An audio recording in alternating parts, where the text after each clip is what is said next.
अभिषेक जी, लगातार एक सुगबुगाहट हो रही है प्रदेश के अंदर, उत्तर प्रदेश के अंदर और तमाम पूरे देश के अंदर कि बसपा सुप्रीमो बहन कुमारी मायावती अपने पत्ते नहीं खोल रही हैं। कहीं ना कहीं तीसरा मोर्चा बनाने की पक्ष में नज़र आ रही हैं। कई बार इस तरीके के स्टेटमेंट भी आते हैं कि असदुद्दीन ओवैसी के साथ बहन जी आ सकती हैं, अखिलेश यादव के साथ आ सकती हैं। इस तरीके की तमाम बातें सोशल मीडिया पर चलती रहती हैं। तो क्या कहना चाहेंगे कि तीसरा मोर्चा जल्द तैयार हो जाएगा, तब बहुजनों को ताकत मिलेगी? किस नज़र से देखते हैं, क्या कहना चाहेंगे? बिल्कुल।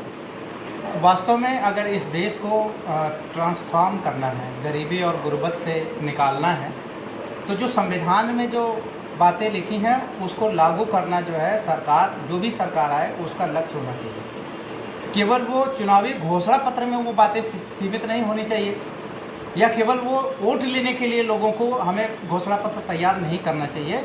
जो हमारा घोषणा पत्र है वो उस भारत का संविधान है, क्योंकि इस देश में दो ही समस्या है, एक सामाजिक जिसको जाति की समस्या कहते हैं, दूसरा आर्थिक जिसको गरीबी की समस्या कहते हैं। और दोनों समस्याओं का निदान फंडामेंटल राइट के माध्यम से और directive principle of state policy के माध्यम से बाबा साहब अम्बेडकर ने संविधान में किया हुआ है। और सारी पार्टियां अपना मैनिफेस्टो लेके जाती हैं, चुनावी घोषणा पत्र लेके जाती हैं, लेकिन बहुजन समाज पार्टी घोषणा पत्र लेके नहीं जाती है।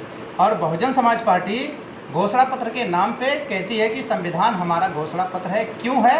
क्योंकि इस देश की जो मूल समस्या है, जो जाति की समस्या है, जो गरीबी की समस्या है, हम उसको ख़त्म करना चाहते हैं। इसलिए बहुजन समाज पार्टी जल्दी किसी पार्टी के साथ गठबंधन नहीं करती है। क्यों नहीं करती है? क्योंकि और जो पार्टियां हैं उनका एजेंडा इस देश को ट्रांसफॉर्म करने का नहीं है। वो घोषणा पत्र कुछ भी देती हैं, अगर आप उनका चरित्र देख लें, उनका कार्यकाल देख लें, तो एक भी उनकी जो नीति है उनके घोषणा पत्र के अनुरूप नहीं है। ना वो आर्थिक जो इस देश में जो गरीबी है उससे निकलने का उनके पास कोई रोड मैप है, ना ही वो जाति को ख़त्म करने के पास किसी भी पार्टी के पास कोई नीति है। तो अब वो यथा स्थिर जो जिस तरह की समाज व्यवस्था है उसी तरह की समाज व्यवस्था बना के रखना चाहते हैं। इसलिए बहन जी ऐसी पार्टियों के साथ गठबंधन नहीं करती हैं, या जब करती हैं तो कुछ खास उद्देश्य के साथ करती हैं। तो इसलिए तीसरा मोर्चा जो है इस देश की जो आवाम है, खास करके schedule caste, schedule tribes, OBC, minority के लोगों के लिए बहुत एक पॉजिटिव जो सिंबल होगा, पॉजिटिव साइन होगा, उनके जो अच्छे भविष्य की तरफ जो उनको ले जाने का काम करेगा। इसलिए अगर बहन जी के नेतृत्व में ये तीसरा मोर्चा बनता है तो ये देश के लिए एक नई दिशा तय करेगा, एक नया इतिहास लिखेगा।